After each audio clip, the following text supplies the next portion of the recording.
Pack coyotes come right up the back porch the other night because your dog's in heat. And you know those fucking yellow-eyed bastards go right through the screen door if they're horny.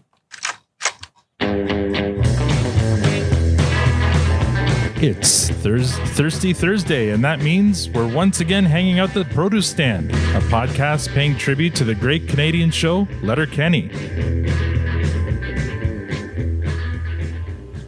Now, I know what you're thinking. There are many other podcasts about Letterkenny out there, but this one is the only one that'll end in a cliffhanger. I'm Al, your host, and joining me in the room, as always, is the lovely Tanya. And online, we have the invincible Victor, but no Squirrelly Matt this week. Matt should have picked last week to be absent, since last week was also the episode that didn't have Squirrelly Dan, to kind of mirror the episode. We're having an episode without Squirrely Matt. Yeah, he's feeling under the weather today, and so he apologized profusely. But he did send me his notes, but he's left me undermanned. Like he's left me outnumbered with Victor and Tanya here today. I don't know. We'll see if I have any support in this episode. So let's start off. Victor, how's your week? Well, my week was all right. We have an extra long weekend starting tomorrow. Mm-hmm. So that's good. And, usually my week updates or my weekly updates are quite boring. I don't usually share anything exciting. So I thought I'd switch it up this week and just play you a tune, because I keep teasing it and then it never happens. Yeah, and go for it. I finally have a guitar here with me, so I'll just play you something. Sitting there with your guitar in your lap? Yeah. Now, would you like something like bossa nova or maybe more funky? Whatever you're feeling right now, go for it. All right.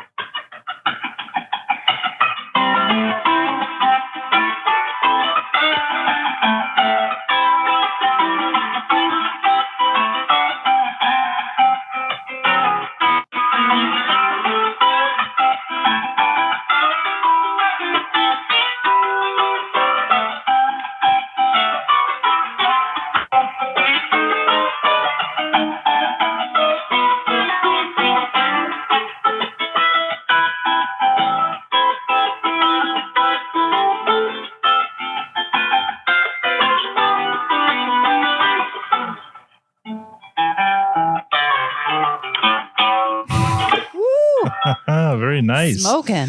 Very nice. There you go. We're snapping fingers here today. All right. Yeah, that was very funky.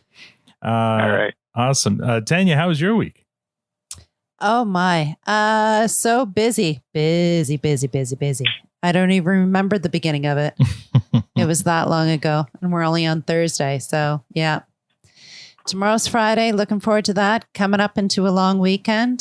Labor Day long weekend. So that will be nice. Are the kids ready for school, Victor? They got another week, so they got another week. Probably not. Natalie, is she starting college this year? It's her second year of OCAD. Yeah. Oh, that's right. And William is what grade? Grade 12. This is it. About to round towards home base. Very nice. Well, in our household, the girl is starting grade 2 and the boy is a senior in elementary school. He's in grade 8. She starts next week and he starts the following week. So lots of preparation. Never thought that back to school shopping would include buying masks, but here we are. Spent over $100 on those masks. Between the filters and the cloth masks and having enough in order to go the week for both of them and wash, and it's a very strange thing. I don't know what the heck's going to happen, what kind of year it's going to be. So, hope for the best, give as much support as possible, and get ready for the world to, throw you curveballs every week. Yeah. 2020 isn't done with us. I was just happy. My happy thing this week was finding a pair of shoes for Owen in a size 13 man for $30. That was my proud moment, because buying 2 pairs of men's shoes, one indoor, one outdoor, that was a proud mom moment for me. we actually had the same problem. We went shopping for William, and he's 12 and a half. Yeah. And they were sold out everywhere of his size. Mm-hmm. We couldn't find his size anywhere. Now, we're not shopping up in, North Bay or wherever the heck you guys live, but, it's in the city. Yeah, I told you we were in the country. All right. To Victor, anything north of Highway 7 is country. He's such a city snob.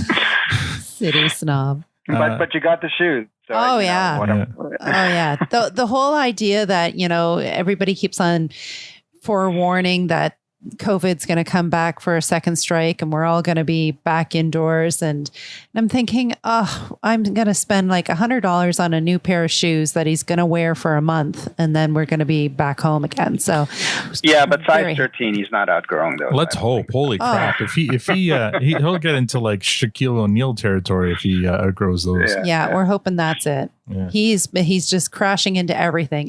He's just, oh my goodness. Kicking everything. Yeah. Yeah. All right, let's just give a shout out to some new Twitter followers this week. We have Motavis from Ohio. He's a musician, Victor. So hopefully he's listening and he dug hearing you play guitar.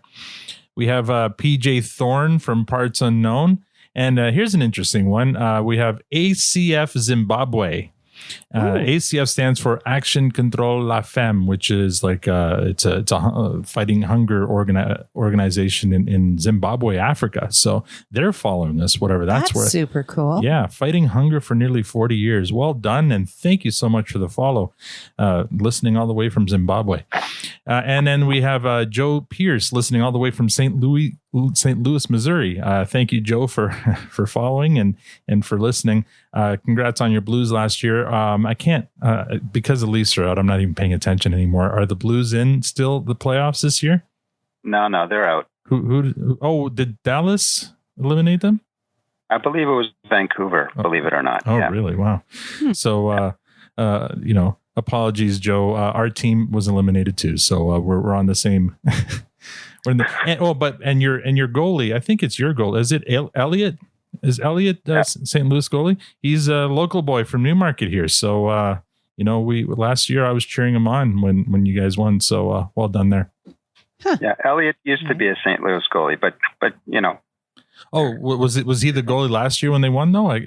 No, it was a rookie. Allan. Was it Allan? No, Jake Allan was the backup. Oh, it was throwing out every single name. Yeah, it was Bennington. Right. Bennington, he came out of nowhere and saved the team.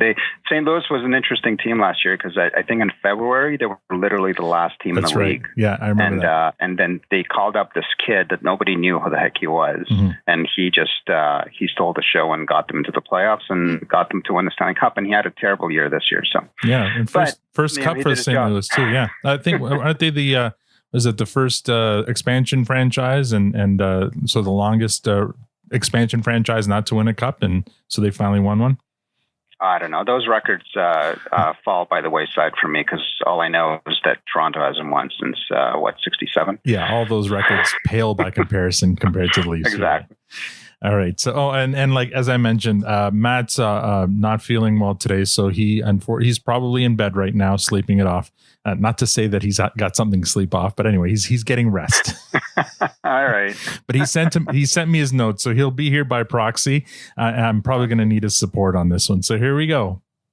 Well, pitter patter, let's get at her. Last week, we reviewed season 1, episode 5, Rave, and that episode received a clearance rating from all 4 of us. Although I feel like Tanya's and Victor's clearance was more low clearance, like on its way to the compost. So, and Matt and I were a little more positive on that episode. So today we're reviewing episode 6 of season 1, A Fuss in the Bush. Victor, did you do your homework?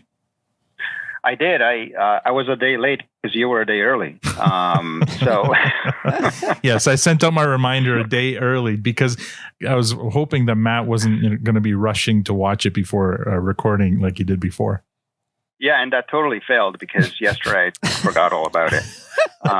And luckily I did remember today, so I did watch. So it's a little more fresh in my head. Okay. So I don't know if that's a meta thing to say, but so I watched it today. And did William and Linda watch with you? Just a boy.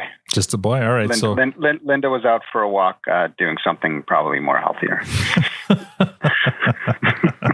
All right. And Tanya, dare I ask, did you do your Yes, homework? I also, you messed me up and I thought that the garbage needed to go out on Wednesday because I thought it was Thursday. And yeah. I sent out my reminder way too early. Oh, well, Yeah. I'm trying to be You here. messed us all up. I tried to be proactive and this is what I get.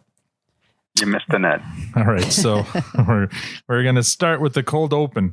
Wayne and Derry are out in Wayne's back bush hunting coyote because Wayne's dog is in heat and a pack of coyotes threaten to take care of business. Derry says he's got to take a bumper dump before they get started. You ever had a bumper dump? It's not polite to talk about. No, I do got to piss a goddamn dad. When you have a dump, leaning up against the back of the bumper of your machine. Well, it's pretty near like it sounds then. You ever have a stump hump? You know, I think I did, but I can't remember. It's when you have sex. With a girl. Yeah, with a girl. Bent over a stump of a tree. A friend said he had sex inside a hollowed out log one time, and I thought, well, I bet Fred Penner pulled that off one time too. All right, and there's a Fred Penner joke, and just for our American listeners, I just want to. The reason that's funny, Fred Penner is a Canadian children's music performer. He had a show on the CBC from like 85 to 97. The show was set in the woods, and he would like crawl through like a hollowed out log to get to his little hideaway in the woods to do his show. I do not remember. You don't remember that? No. Oh man. Well, you didn't watch CBC when you were a kid, but yeah, I did. Fred Penner's place. I don't recall. Victor, were you? We're gonna have to go down the rabbit country? hole on YouTube later. Oh yeah, you should see some of the videos. It's pretty hilarious. Actually, and Fred Penner was recently on the Toronto Mike podcast and still going strong, still playing still playing Victor can't hear the sound bites. So he's still playing to children. Actually, I think our kids didn't Veronica go see him on a school trip? I believe so. Yeah, I think last year she went to go see him play. What song does he sing? His big hit is oh crap, Victor, do you know anything about Fred Penner? Okay. I just know that we overplayed him in our house many years back. But the cat came back. That's it. The cat came back. Gotcha. Was his big hit. So Victor missed that first clip because I forgot to share my screen and the sound from my screen. So there is a connection because I did play that Bog on the Log song nonstop for the kids because they loved it. Yeah. So there's a connection to the episode there. Yeah, for sure. So I was just trying to explain why that was funny to American and other listeners from other parts because they probably didn't grow up with Fred Penner. He was kind of the Canadian version of Mr. Rogers, I think. All right. So then Derry, he's standing on a stump, kind of looking over the land, and he notices that someone's growing marijuana on Wayne's property. And that's when we learn that Wayne hasn't smoked the electric lettuce since he was in grade 8. Never heard that before. That's a new one. Electric lettuce? You've never heard that one? No. Never. Oh, I love that one. So scene 1 after the music, back in the kitchen, the Hicks survey the photographic evidence of the grow op on Wayne's property. Derry, as usual, is voraciously eating a yogurt. I noticed that this time. Yeah. So there you go. And he suggests that they call the cops, but Katie disagrees. Don't be such a Sally. Do you know how much shit needs doing around here? Well, shit needs so much doing, really. The produce stand is a fucking shanty. If we sell this stuff, we can make thousands. I know a guy in the reserve. I don't know. Why not? It's because I'm not... Just kidding, we don't give a fuck. If the cops come around here, people will talk. Don't want people talking. Wayne decides to go with Katie's plan. So scene 2, we have Tanis and the natives, and they're at the Skids hideout making a deal for cigarettes. You know the deal. Personal use only. If I hear about you turning around and selling them, and I will hear about it, we're gonna have a hell of a problem. Here's your smokes. Diamond dart. Diamond dart. Cut to the very next scene where the Skids are selling the smokes for $1 a dart. So those doing the math, that's a dime. That's a 1,000% profit on the cigarettes. It's excellent margin. Yeah, good margins. And so one of the kids, and they're selling them to kids. Like, if you notice who's in the lineup, it's a bunch of kids. Like they don't even look like old enough for high school. So one of the kids gets on the phone and reports the Skids to the natives. Scene 3, the Hicks are on the res meeting with Katie's contact to sell the marijuana. They make a deal to sell the marijuana to the natives for $5,000. The Hicks accept, and Derry notices a picture of Tanis on the wall. Who's this? That's Tanis, my daughter. Should say estranged, I suppose. What's so strange about her? I'll tell you. If you find yourselves in her way, you ought to swiftly get out of it. So it would appear Tanis is not someone you want to mess with. Incidentally, before we move on, I forgot to mention a note that Matt sent me. He once sold a handful of cigarettes to drunk idiots at a party he threw for $5 a smoke. Oh my gosh. He took advantage of drunken desperation. This is a judgment-free podcast, right? So is he now a sales guy? For No, what he's not in sales. Actually, I can't say what his role is at our company, but it's not sales. My only proud moment was Jesus, the fireworks. The fireworks. We were very young and went camping, and I bought I don't know 3 boxes of fireworks, and there was like a handful of cherry bombs and oh my goodness, I think there was that burning schoolhouse or something, I put a few things together that were just nothing, and I actually shooed a kid away because he didn't have enough money for a little kid. So we bought one of those multi-pack fireworks with a bunch of things, but then they had like the little useless like cherry bombs. So Tanya's idea is like let's sell that. I think it was like to make some of our money back. $2 for one or $5 for two, and the kid wanted to buy 5 for 2, but only brought me 4, so I shoot him off for an extra $1. She sent the little kid away to ask mommy for another $1. Yeah, there was that's a Tanis moment right there. That was. Wow. Oh man! And you said this was last year? No. This is we were very young, pre-marriage, probably early 20s. We're probably the same age as the characters on this show back then. Camping up in Sauble. But yeah, that was fun. Allan had a look of shock on his face. It was at that moment I knew she was the one. She was your spirit animal. Yeah. So Katie, after they make the deal for the marijuana, Katie gloats about the deal she set up, but Wayne is bothered by the fact that Tanis's father didn't stand up to shake his hand on the deal. So I retract my previous theory that he's on the spectrum. I just think he's an old man in a 20-year-old's body. I think that's all it is. Like the stuff he complains about, I can hear my grandfather saying, you know what I mean? Like, what sort of guy doesn't stand up to shake a man's hand? Like, it's just. I think you're right. I think like the fact that he can sit there in the corner and be oblivious that the conversation has passed, and continue on with his one-liners. Yeah. So Derry's not paying attention to Wayne's comment because he's thinking about Tanis. He's sweet on Tanis, and Katie demands a thank you from Wayne. So he thanks her. For being a degen with a drug dealer. And then Katie punches Wayne in the leg, but he's not looking, like he's purposely looking away, and he warns her, now, if you ever hit me and I find out about it, as if she hadn't touched him. There's a kind of a little cute brother and sister moment there. Scene number 4. At the rink, the hockey players are being pushed so hard by coach. Victor, I'm sure you enjoyed this scene. Jonesy's throwing up in the locker room. Riley notices Schmeltz is acting strange, kind of scratching at his skin. Hey, Schmeltz, what the fuck's wrong with you? Nothing, why? Are you fucked up right now?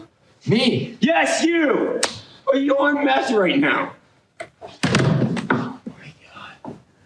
This is on Stuart, bro. Got that fuck, buddy. If we don't fucking do it, no one else is going to. Writing's on the wall, bro. Hey, give your balls a tug, you tell. Not the right time, Shorzy! How did this happen, bro? We don't know any dusters that do meth, and now the fucking rookie.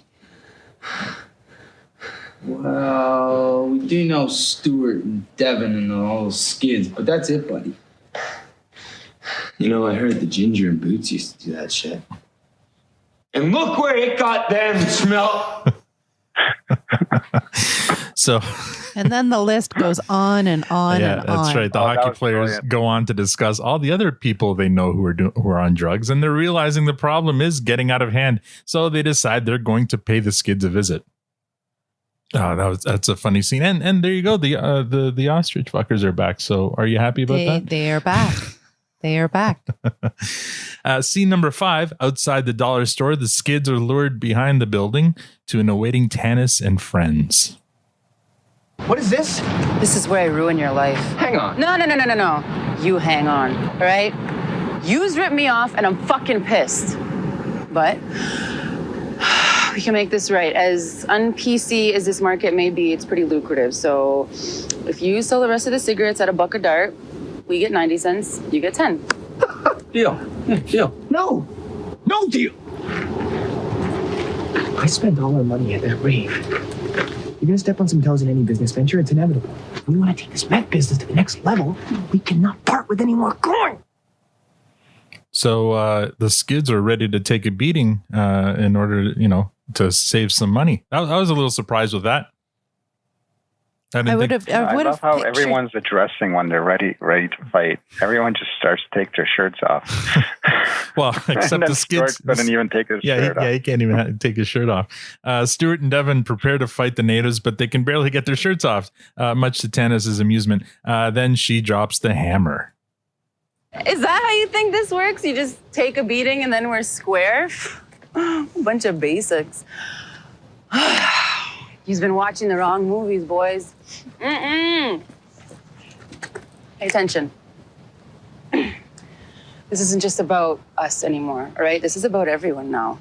Your friends, your families. Until we get paid, they all suffer. What's on head got neza that ni gorda. Let's go. Huh? Let the burning of Letterkenny begin. Very ominous. It's gone all Godfather here in Letterkenny. Let's see. Scene number 6. Back at the farm, the Hicks are building a new produce stand. I guess they're anticipating the money they're going to make from the marijuana sale. Katie brings the boys some refreshments, and Squirrelly Dan pulls his patent. Oh my gosh. Pulls his patented "what I appreciates about you" line, and Wayne warns him to go easy. And that's when Squirrelly Dan lays it all on the line. Your sister's highway. There, I said it. I regret nothing.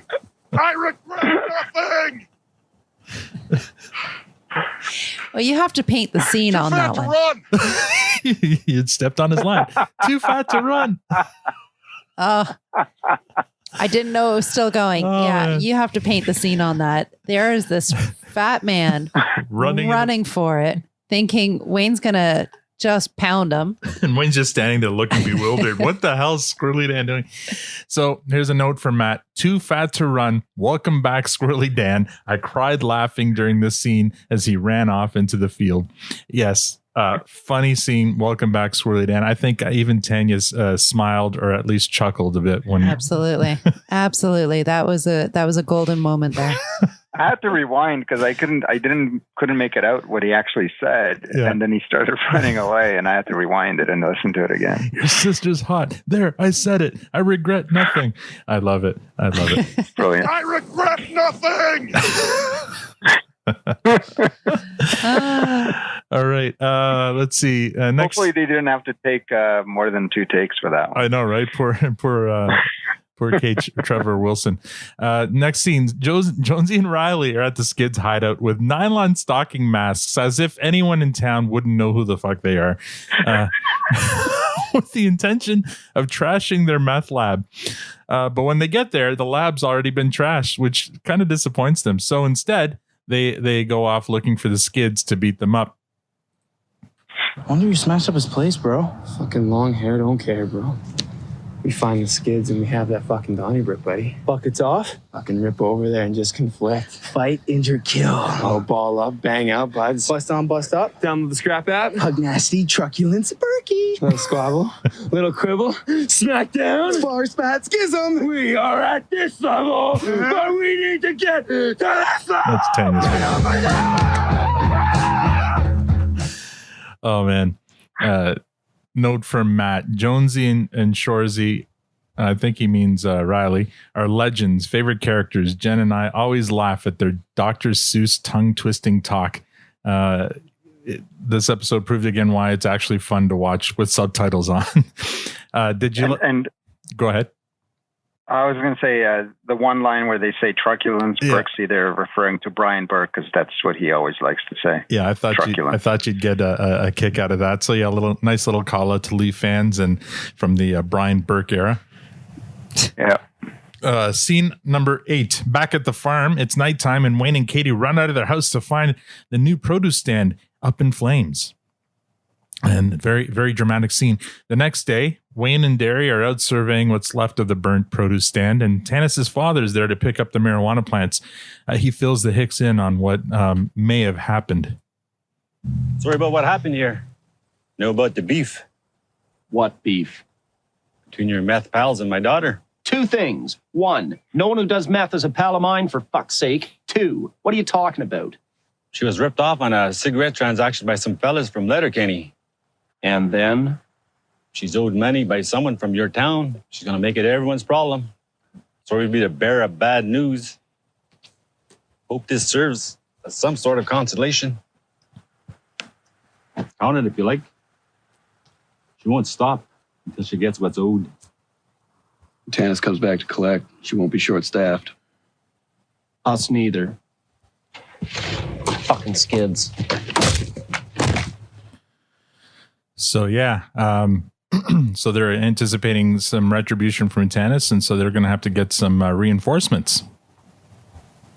Scene number 9. Behind the dollar store, the Skids walk around back and are confronted by the hockey players who are ready to kick their asses for turning Letterkenny into a meth town. Just as they're about to have a Donnybrook, they're interrupted by Tanis and the natives, and there's a 3-way standoff.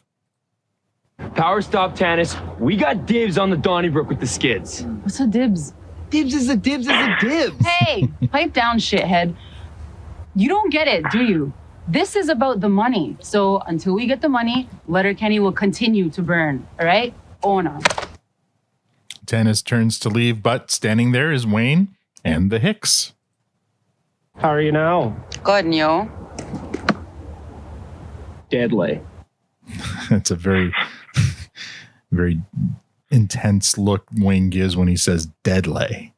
Wayne is brought back up along with Derry and Squirrelly Dan. He's also joined by Joint Boy and 2 others that finally make Tanis stop in her tracks. Is that? The Ginger and Boots. Those 2 guys fucked an ostrich. Just the Ginger fucked an ostrich. Allegedly. It would take like 2 people to fuck an ostrich, 3 even. It was a sick ostrich. Allegedly. You were fucking ruthless bringing a couple of dudes like that here. In his defense, Usually not the type of prick I am. If they fucked an ostrich, what else have they fucked? Just the Ginger fucked an ostrich. Allegedly. I ask again, if they fucked an ostrich, what else have they fucked? It's almost not worth thinking about. So there's that ostrich. I'm telling you, it gets in your head, and you have to like, you pause and you go, now how would that work? It's like when you see like a really, really tiny woman with a giant man, and you just kind of, for a moment, just kind of stop and pause and go, now how would that work? The ostrich thing just kind of gets in your head and messes with it. Victor has his ostrich background on now. So Tanya, we finally meet Ginger and Boots. Well, did we?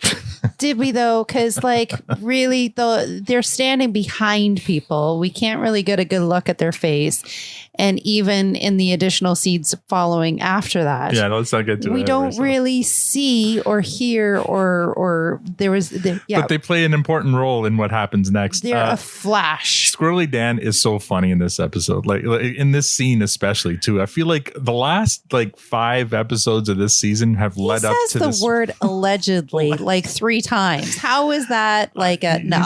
That is not a squirrely. What else does he say? That's the only thing he says in that whole clip. Allegedly, he says more. He says more in the next clip. All right. What did you think when you finally saw Red and Boots, Victor? No, I wasn't as disappointed as I finally, you get to put a face to a name, so that's good. It was interesting because it's like they had a magnetic field around them that nobody actually, and rather than attract, they were repelling anything that came near them. So it was a pretty smart move like a by special superpower. Yeah, it was a pretty smart move by Wayne to get them to come and help them. For sure, he was. Do you think Wayne knew that that's their superpower or that they were tough? I think either way, they needed some backup because of the natives were going to be a tough group to handle, and but I think it didn't hurt that none of them wants to touch them. Yeah, exactly. So brilliant. Yeah, it was. Tanis lets Wayne say his piece. Okay, speak. You just got ripped off. It's too bad that happened. And it's none of my business till it was my business. Now, we could beat the fuck out of you right here, and mark my words, one day we'll get you. But that doesn't solve our problem here. Derry? Your name's Derry? Daryl. Just some my friends call me sometimes. We got to put the damage you're doing around Letterkenny to bed. That's $5,000. What are you owed? More than that? We'll come fucking fight it! All right. See, he says more. We're going to call it $5,000. Is that what we're going to do? We are.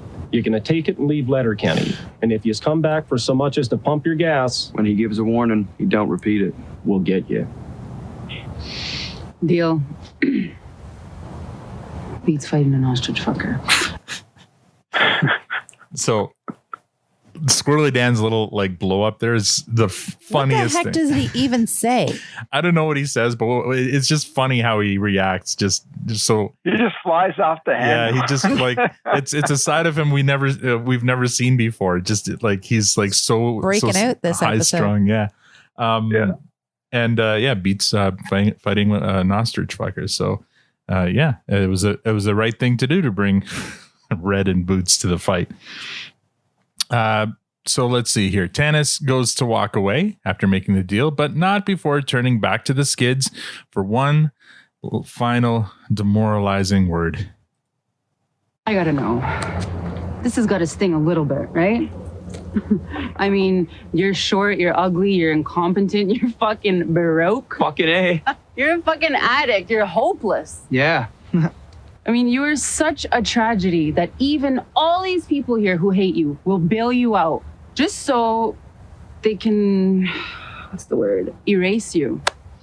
My cousin was born with fetal alcohol syndrome and he works at a fucking bank. What's your fucking excuse? That'll do, Tanis. Hey, I'm not talking to you.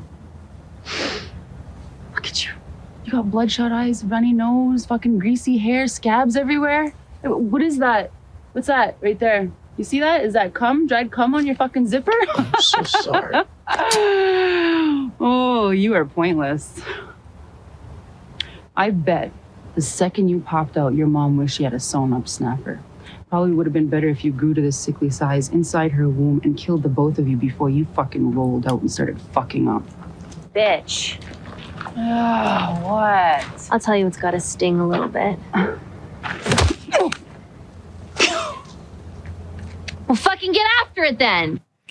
Katie kicks Tanis in the box and incites the mob to fight. Little note here from Matt. How uncomfortable was Tanis's attack on Stuart? Just brutal. But love the way the town loyalty that followed. So yeah, that was a brutal scene. I had to clip the whole thing because there's no way to describe just how brutal that was. Yeah, she really, that was. But it was I like the way. I mean, I don't know. Did you feel sorry for Stuart? I did. Yeah. She. But at the same time, it was like one of those moments where you hope that he was listening and took it to heart. Yeah. To heart to propel himself into bettering himself once more. Well, I mean, at the beginning, even Jonesy and Riley are kind of agreeing with her and cheering her on, but then it just takes a turn to the point where even Wayne is like, Tanis, stop. You're taking it too far. What do you think, Victor? Yeah, same thing, right? I mean, this is the same guy that 2 episodes ago, was kind of staging himself to be the villain, and doing quite well at it, and turning everybody into an addict. And now he was really taken down, and yeah, you can't help but feel sorry for him just because it's so brutal what she's saying. And yeah, Jonesy, he definitely toned it down, and then eventually just it all turned, and then they all turned on her. So and you know, they did a really great job between that very uncomfortable scene and the melee that followed. It was obviously the most comical part of the episode because I don't know. I think actually the scenes with between the Tanis and Wayne were the most comical leading up to that. But yeah, the fight was pretty comical. The fight was, I mean, you know, we can kind of pull hairs on you know what's funnier, but the fight scene, the choreography, all the little things that happened, all the golden nuggets that for sure that followed. So I wrote down all hell breaks loose, and at first it's not apparent who's fighting who, but there's a hilarious scene where one of the skids ends up between Red and Boots and looks terrified to be there. That was brilliant. Yeah. Oh man, I nearly fell off my chair when that happened. Yeah, but then it becomes apparent that it's Letterkenny versus the natives. Joint Boy lights a joint between throwing punches. 3 skids team up on one native, which seems about even. The hockey players are even fighting the natives, although no one comes close to Red and Boots. They're kind of just standing there. They look like they're disappointed. No one's like coming up to them to fight. They look like they were like the security watching the fight happen, but not actually stepping in. So, and then during the melee, whatever the fight, during the fight, you see the money falling to the ground. Wayne picks it up and then picks Tanis up, gives her the money, and escorts her away. So even though they ended up fighting, he's still giving her the money because he knows that, fight or not, the only thing that's going to stop her from her wrath on Letterkenny is to give her the money. Yeah, but is she going to leave it at that? She just got kicked in the box. Well, but she got kicked in the box, but he picked up the money and gave it to her, and so I think that kind of evens it out because they could have just taken it back. Yeah. So I think So Wayne thinks that it's about the money, and Tanis says as much right at the beginning of the whole confrontation. She says it's about the money. You can take a beating right now, but we're still going to come back for the money. So Wayne. And how was it that it was going to be more than 5K? Yeah, I don't know, that math didn't add up. I mean, I don't know how many cigarettes they sold. How many cigarettes were in that bag? Yeah, at 10 cents. At $1 a bag. I'm like, no. All right. But anyway, so next scene. What? They must have known when they were selling those cigarettes that they're going to totally scam them. I mean, that has to have, because who can smoke that many cigarettes? Yeah, no, for sure. I think it was probably a way of Tanis to enlist the skids to work for the natives, right? Because then in the end, the deal she makes for them is you get to keep 10 cents, we'll keep 90 cents. Well, that's what they paid for the cigarettes to begin with, was 10 cents a piece. So yeah. Exactly. Yeah. So next scene at Modine's, the Hicks, the hockey players, and the skids, minus Boots and Red, by the way, are all sitting. I thought they were there. No, they weren't there. Not that I saw. No, they weren't there unless they were in the back or whatever, but not at the table. Sitting at the same table, battered, bruised, and bloody, and bonding over the fight. Well, who'd have thunk it? Fuck. That was a top tier sucker, Riley. You too, Jonesy. Thanks, boys. I'd sucker you guys in your sleep. Still, makes my top 3 suckers, boys. An A1 box shot, you fucking barbarian. Never claimed to be a lady. Did you stop and smoke a joint for a bit and then jump right back in there? Nectar of God's fellas. Gail brings them a bottle of Gus and Brew on the house to share, and the group celebrates a triumphant moment, passing the bottle around. But then the hockey players refuse to pass the bottle to the skids. So Katie takes a shot and then passes it to Stuart and Devin. Stuart looks around timidly before taking a shot, but no one objects. So I think at that moment he kind of felt, part of the group. So go backwards though, because Wayne said he wanted nothing to do and they were not friends of his, and now they're sharing a drink. Well, because they just fought together. That changes everything. None of this was planned, right? I mean, this was just But it's interesting. So I think back to that scene where they're out in front of the burnt down produce stand. And so, I mean, there's probably no answer to this because only the writer would know. But when Wayne and Derry learned from Tanis's father that this was all over like a dispute between the Skids and the natives, do you think when Wayne smashes that board and he says "fucking Skids" and he walks away, do you think at that point there he already knew what he had to do was give the money to the natives? I think so. You think so? Probably. Or was he just pissed at the Skids at that point? And you know, like it's an interesting, like it doesn't mean anything either way, but it's interesting to think that maybe at that point he already knew I just got $5,000 from this guy. And I'm going to have to fork it over. I'm going to have to fork it over just to save the Skids. Oh, and to save Letterkenny. He's not doing it for them. He's doing it for the town. I don't think he would have came to that conclusion already. He just learned about what the reason was. I think it was just that he was pissed and smacked the board.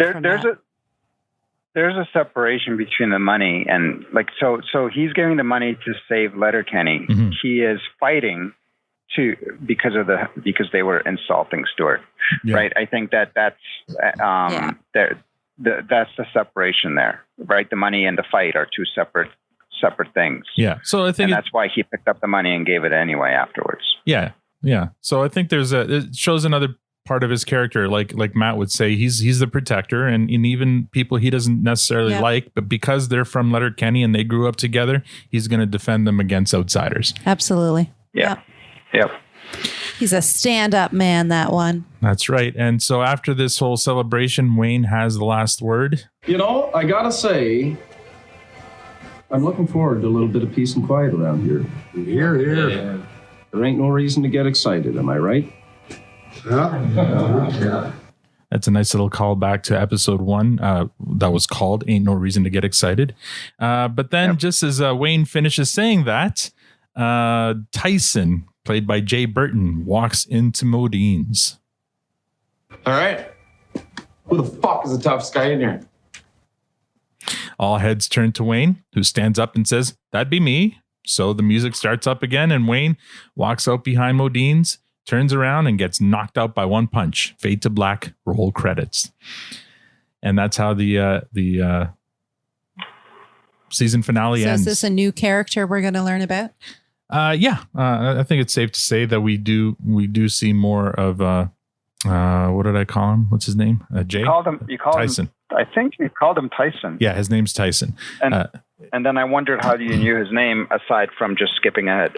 No, so I knew his name because I looked it up on the Letterkenny wiki.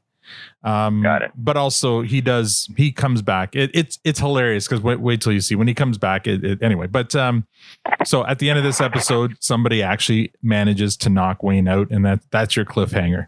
And then there's just the post-credit scene. I'm wondering, Victor, did you watch it? The version I was watching did not have a post-credit scene, so I kind of felt that probably there was, but I missed out on it. I feel like after this season, there's no more post-credit scenes. I think the post-credit scenes were just for season 1 thing. I could be wrong. I know that at some point along the way they stopped doing them, and I feel like season 1 was kind of it.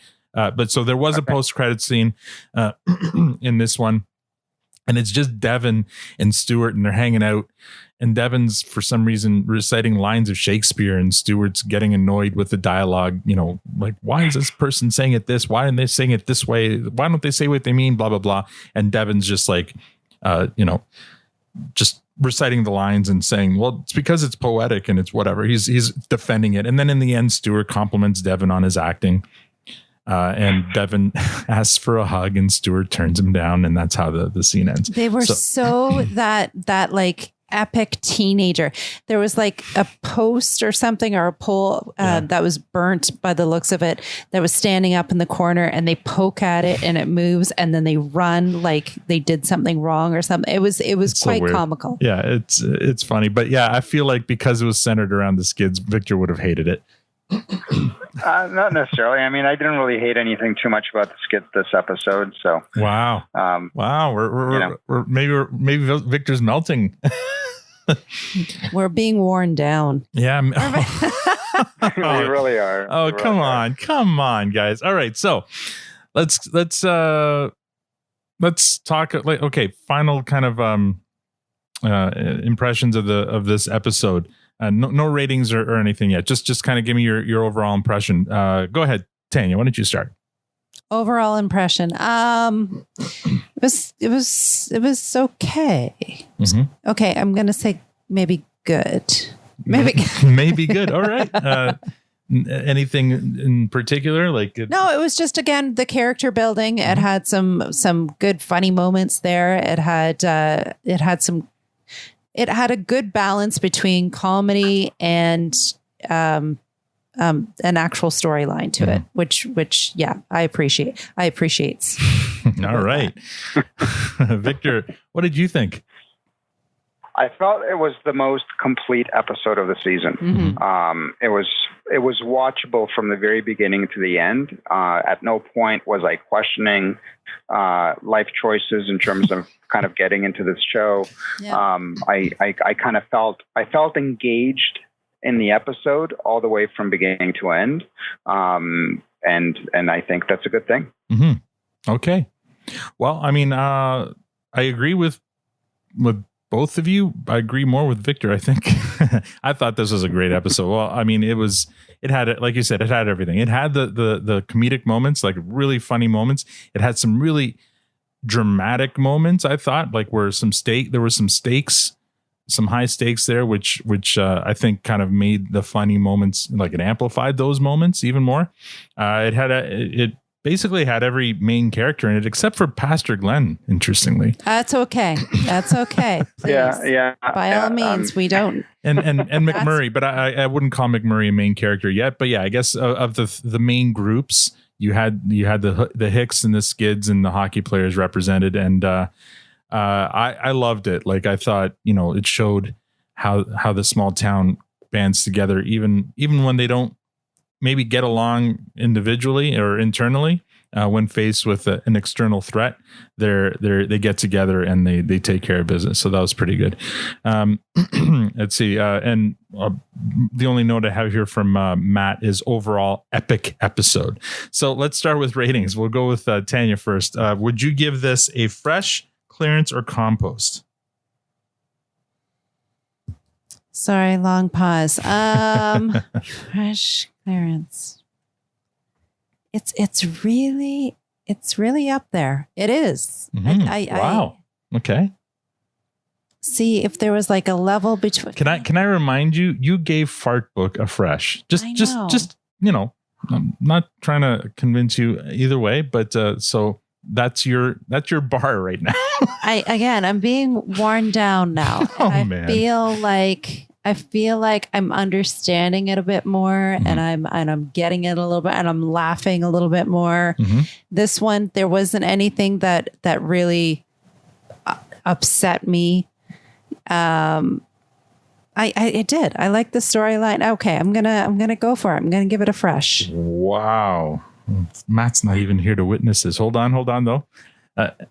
Victor, that was a little bit like going to the dentist and having your teeth pulled out, though. But didn't you like the suspense? That was suspenseful. Yeah, she's trying to build suspense. Victor, what's your rating? Fresh, clearance, or compost?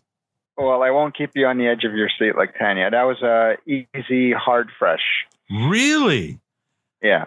Wow, yeah. That's awesome. An easy, hard, fresh. So crisp. It's crisp. It's like it's crisp. Yeah, it's on. There's still some green on it. Crisp. Still, like it's not. That's right. It's like right. I don't know how much you love green peppers. Don't even have to check the expiry date on that sucker. That's great. I won't keep you in suspense with Matt's rating. He said fresh rating with an exclamation mark. So he absolutely gave it a fresh. And guess what? And damn it, he warned me I needed a sound effect for this. And I don't have one. But yes, of course it's a fresh. Like, this is a great episode. It has everything. It has drama. It has stakes. It has It does. It's funny. It covers it all. It's got heart. It really has heart, and it's Squirrely Dan. I mean, Squirrely Dan is in. So right away, that should give like a +1. Just him running in the field and just trying his best to stand up to Wayne. There you go. Awesome. So I think when you get 4 fresh ratings, I think that equals a harvest. A harvest. Yeah. A harvest. Well, here we go. We'll just use this for now. Wondrous. Wondrous. That's what it gets, a wondrous. All right. So let's get to our top 5 ratings then. Tanya, so far you have at number 1, Fart Book. Number 2, Super Soft Birthday. Number 3, Ain't No Reason to Get Excited. Number 4, Rave. And number 5, Wingman Wayne. I feel like at least one of these is going to get knocked off today. Where would you put a fuss in the back bush? I'll see. Fartbook it feels like it was so long ago, and I don't really remember it as well as now this episode. Mm-hmm. I'm going to say this one. This one's number 1? Yeah, it will go to the top, and then everything else will fall under that. Wow, that's awesome. Okay, Victor, where would you rate? Let me give you your ratings out. So at number 1, you have Fart Book. Number 2, Super Soft Birthday. Number 3, Ain't No Reason to Get Excited. Number 4, Rave, and number 5, Wingman Wayne. Where would you rate a fuss in the back bush? Yeah, so this is really great because we finally get to knock Wingman off the list, and we never have to talk about it again. So, so that's great. So we'll put this one at the very top, just like Tanya, and it's going to push everything down by 1. Wow! And get that wing. At least it's got wings and it can fly, so it's not going to fall to its death. All right. And before I give my rating, I'm going to let you all know that Matt moves this one to number 1, also on his list easily. Goodness! So that knocks Fart Book off of his list. Finally, I think he'll be very happy to learn about that. So 3 number 1s. Let's see. My list: Super Soft Birthday, Ain't No Reason to Get Excited, Rave, Wingman Wayne, and Fart Book. I mean, I'm happy to see Fart Book go. It's got to be. I guess it's number 1. It's got to be number 1 because it's the most, like Victor, you said, it is the most complete episode. It's got everything in it so far that makes this show really good. So yes, number 1 for me as well. So 4 straight number 1s. You really need to get a soundbite for that. Then I know we just all wow. That was, I know, 4 for 4. Is there like a Harvest Moon song? Yeah. Wait. No. How about something like this is Letterkenny, right? So maybe this would be it. Hey, give your balls a tug, you tet fucker. I mean, it's very apropos for this show. Oh, brilliant. Let's see. So great. Let's just go to some listener comments from. Oh no, you need to play the other one. Which number one? 3? Number 3. Yeah, there you go. Yeah, all 4 of us. Jinx, you owe me a Coke. Jinx, you owe me a Coke. All 4 of us. Yes, we all. That's right. Yeah, because we all said number 1 at the same time. You're right. That was a good idea. There you go. I'm just going to move over to listener comments for a second. We have a few from Twitter. Our buddy Jason Cutler. He says that this podcast is sticky. I give it the big eyes. So I think that's a good thing. Thank you, Jason, for continuing to listen. Oh, sticky? No, that's like saying the word moist. It's just sticky and moist. But appropriate for Letterkenny. Yes, absolutely appropriate for Letterkenny. This one here in response to Matt's in-depth opossum research from last week. Yeah, my Doberman and Bloodhound made one pass out. One as in possum, I guess, pass out in our yard just by barking at it. We thought it was dead, so we carried it off to the woods. When we went back to it, I guess the next day, the sucker was gone. So that was from Sherry Ann Grace, just sharing a possum story of her own. Thank you, Sherry Ann, for listening. And then Joshua Burley from Pennsylvania said, enjoy the show so far. Makes me want to do homework now too. Joshua, by all means, follow along with us. And hey, maybe one day we'll have you on too as a guest panelist if you want to talk about, let us know what your favorite episode is and we'll have you on. So yeah, I mean, final thoughts on the season finale, the season finale for season 1, Tanya. Have we changed your mind? I know you joked that we're wearing you down. But is it that we're wearing you down, or are you just understanding it more? Like you're understanding the appeal of the show more? I'm understanding it. Yeah. Okay. I'm understanding it a little bit more. You are wearing me down. Every day you come out with another Letterkenny reference. Making coffee, you will say something, or the kids, you will turn and look at me and say something. What was it today? I'm at this level and I got to be at this level. You even said something because Veronica, our daughter, was running around without a shirt on, and I was like, Veronica, put some clothes on. And in the back of my head, I could hear Katie saying, "Not my forte," and it just shattered me. Like I don't want to think of my 6-year-old daughter in that way. Oh dear, yes, it's becoming life altering at this point. And again, you're wearing me down. So no, but I do find myself, in all joking aside, looking forward to the homework. Ooh, all right. It's getting there. That's progress. Getting there. Victor, final thoughts? Yeah, I think, I'm actually looking forward to season 2 just because how well it ended, and it actually ended on a pretty good cliffhanger. So you kind of want to find out what happened. I'm hoping it's one of those things where they answer that they continue with that as opposed to pretend that never happened. So we'll see.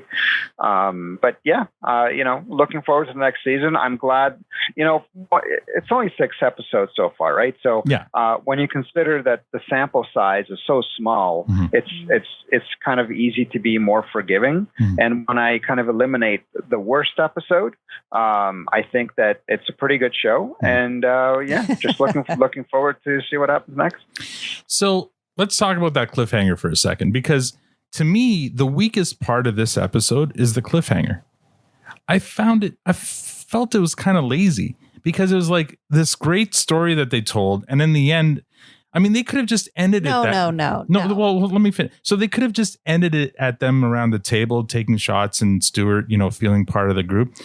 But it's like, oh shit, it's the season finale. We have to end on a cliffhanger. What are we going to do? Oh, somebody's got to come in and knock Wayne out. Like, I felt like it was kind of like tacked on at the end, and you know what I mean? Like, I don't know. But that's how they started this whole thing. The first episode was, is Wayne going to start fighting again? Who's he going to fight? And him knocking a person for the first time in a while. And I don't know. It's just fitting that he went looking for fights. And here's a fight that looked for him, and ended up knocking him on his ass. I felt it was totally appropriate. It did the full circle. And it didn't make it about the cliffhangers. So I appreciated that, or I appreciate that about it. You appreciate it. Because, it didn't linger. That's what I liked about it. The episode was good. It was complete. And had they ended it without a cliffhanger, then I would have had questions. I would have thought, just sitting around a table, sure. Is there even a need for season 2? It's kind of, they kind of wrapped it up. Let's try something. Let's go to another small town somewhere. Sure, but I mean, I feel like the cliffhanger could have maybe been more involved with the actual story that was happening then. It's funny right now because what's happening right now is I'm criticizing the show, and the two of you are defending it. Oh my! Where's Matt to witness this? Oh yeah, right. But He'd be opening up another beer by now. I don't know, Al, because I think typically when you look at shows, right, you want to start each season with a whole new set of storylines. And had they drawn out anything that happened in this episode into the cliffhanger, then you don't all of a sudden put you don't close it. And I think that this was a way to do it. Well, I mean, I'll admit it's a small point. And again, like I love the episode. I mean, it's my number 1 so far, whatever. It's just, to me, like, it felt like it was just tacked on at the end. Like there was this like triumphant moment. Everyone's having a great time. And then suddenly somebody, what are we going to do for a cliffhanger? Oh, let's have somebody walk into the bar, challenge Wayne to a fight. And they closed it the way they opened it. It was just, what was it when they were at the table and he I can't recall now what his words were exactly, but again, he's looking forward to some peace and quiet. It called back to the first episode. Oh yeah, it's a callback. It's a callback. It's a love letter, whatever you want to call it. Yeah. It made sense, and it worked. Did you hear that, Matt? I got Victor and Tanya to defend the show.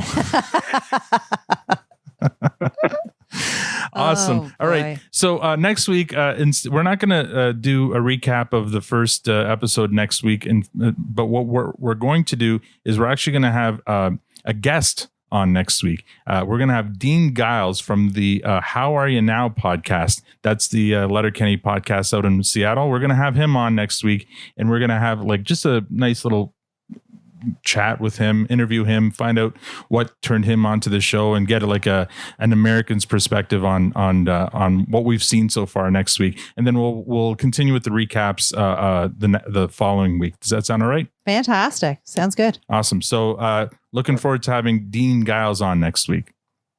Awesome. Yeah. So for this to play us out here, I'm going to play one of the tracks from this episode called Send 'Em by the Serial Killers. All right, and that's all we have for this episode. Next week, we won't have a recap. Instead, we'll be joined by Dean Giles of the How Are You Now podcast. They claim to be the toughest podcast in Letterkenny. Well, we'll see about that. Please rate us on iTunes if you like the show. Follow us on Twitter at ProduceStandPod. We also invite you to visit our website, ProduceStandPod.com. For episode recaps and a list of our favorite episodes. Thanks for joining us. Now we're going to... Oh, I didn't even write something for this part. What are we going to do now? Are we not watching an episode next week? We're not. We're just going to visit with our buddy Dean from the other podcast. Thanks. No homework? No homework. Just said I was looking forward to homework. Listen to one or two episodes of the other podcast. Yeah. Listen to a few episodes of the other podcast. Oh, the other thing is there's this great W5 clip on YouTube on Letterkenny. It's worth the watch. Maybe we can discuss it next episode. So I'll send you guys a link for that. W5 is a Canadian news magazine show, and they do like a whole 20 minutes on Letterkenny, what makes it great, and on they focus on Jared, his upbringing. But is it gonna have spoilers? Is it gonna? Yeah. No, I watched it. It doesn't spoil too much of what's coming up, so I think it'll be fine. But it talks about Jared, and it talks about Jacob Tierney, his co-writer. It's really good. So I'll send you guys a link, and then we can maybe talk about that in the next episode. Sound good? Okay. Yep. All right. From all of us at the Produce Stand, have a good night.